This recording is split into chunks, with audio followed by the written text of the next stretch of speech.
अब हम चैप्टर 8 की शुरुआत में देखते हैं मूनबक्स कॉफी शॉप को, जिसके अंदर कांग एंट्री कर रहा होता है, जहां सीन उसका पहले से ही इंतजार कर रही होती है और उसे अंदर आते देख उसे अपने पास बुला लेती है। फिर वे दोनों कॉफी पीते हुए बातें करने लगते हैं और सीन बोलती है, थैंक्स, मेरे अचानक बुलाने पर भी तुम आ गए। जिस पर कांग बोलता है, ऐसी कोई बात नहीं है, मैं यहीं अपने दोस्त के घर पर था। फिर उसकी कुछ तारीफ करते हुए उससे पूछता है, आखिर तुम गैंगनम में क्या कर रही हो? जिसके जवाब में सिन बोलती है, हाँ, मैं चोंगदम में रहती हूँ, लेकिन लकीली मेरी एक दोस्त यहीं रहती है। तो कांग कॉफी पीते हुए सोचने लगता है, मुझे विश्वास नहीं हो रहा कि एक कॉलेज की फ्रेशर लड़की चोंगदम में रहती है। क्या ये अमीर परिवार की बेटी है? और फिर सिन को बोलता है, वैसे आखिर तुम मुझसे क्यों मिलना चाहती थी? जिस पर सिन बोलती है, मैं तो उस दिन जो सियोन के साथ हुआ उसके लिए माफी मांगना चाहती हूँ। तो कांग बोलता है, तो क्या तुम इसीलिए मिलना चाहती थी? तभी सिन उससे माफी मांगते हुए बोलती है, मुझे माफ कर देना, क्योंकि मैं क्लास गैदरिंग पे नहीं जाया करती थी तो मुझे तुम्हारे बारे में नहीं पता था। तो कांग बोलता है, तुम्हें इन सब के बारे में नहीं सोचना चाहिए। जिस पर सिन बोलती है, मुझे खुशी हुआ तुमसे यह सुनकर, लेकिन मैं घबरा गई थी जब तुम वहां से अचानक उठकर चले गए थे।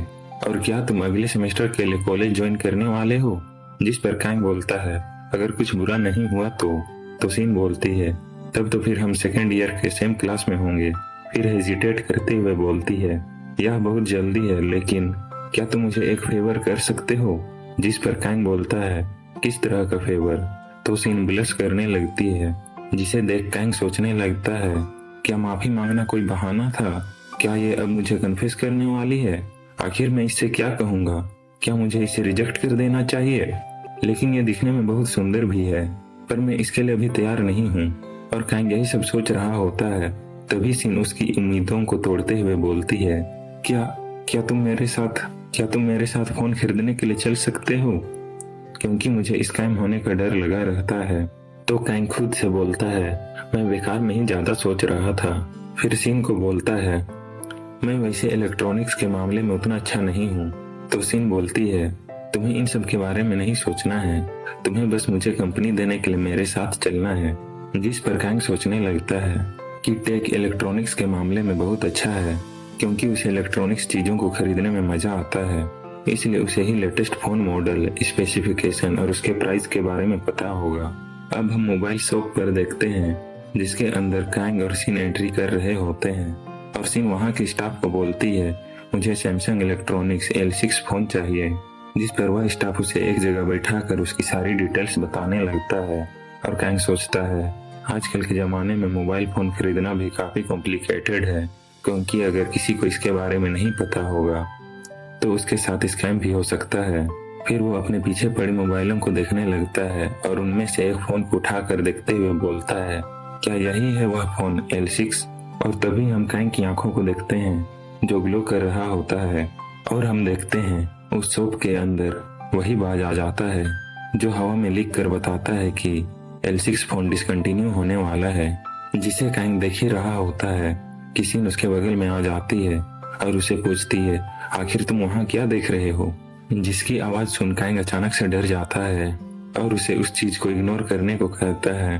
फिर उसकी थोड़ी देर बाद हम उन दोनों को मोबाइल शॉप के बाहर देखते हैं, जहां सिन बोल रही होती है, मुझे पिंक कलर का फोन चाहिए था, लेकिन स्काई ब्लू कलर भी ठीक ही है, और भले ही मैंने इसे EMI पर खरीदा है, लेकिन मुझे इसे संभाल कर रखना पड़ेगा।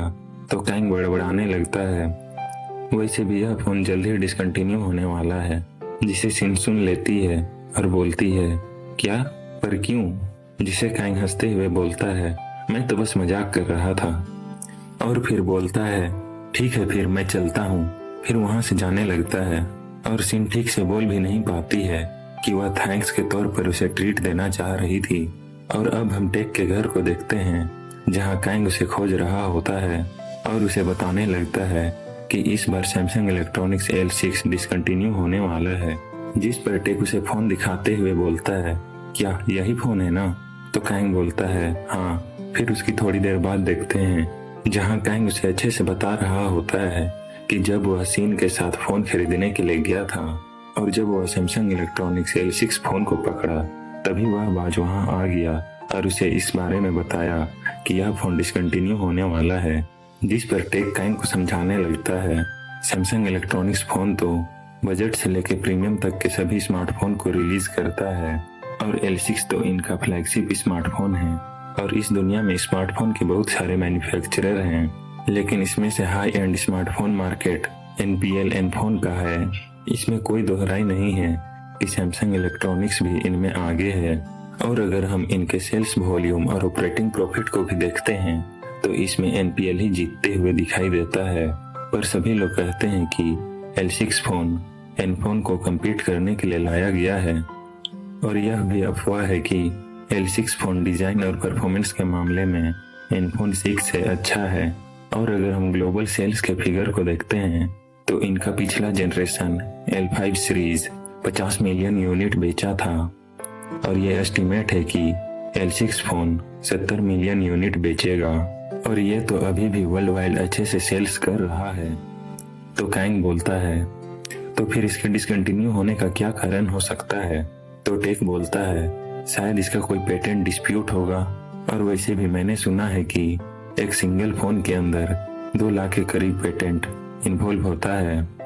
और सैमसंग इलेक्ट्रॉनिक्स भी इस दुनिया का टॉप मैन्युफैक्चरर में से एक है, जिसके कारण वे लोग अलग अलग कंट्रीज में पेटेंट डिस्प्यूट में फंसते रहते हैं। और अभी हाल ही में पेटेंट डिस्प्यूट को लेकर NPL के ऊपर लॉसूट भी लगाया गया है, जो कि अभी चर्चित भी था।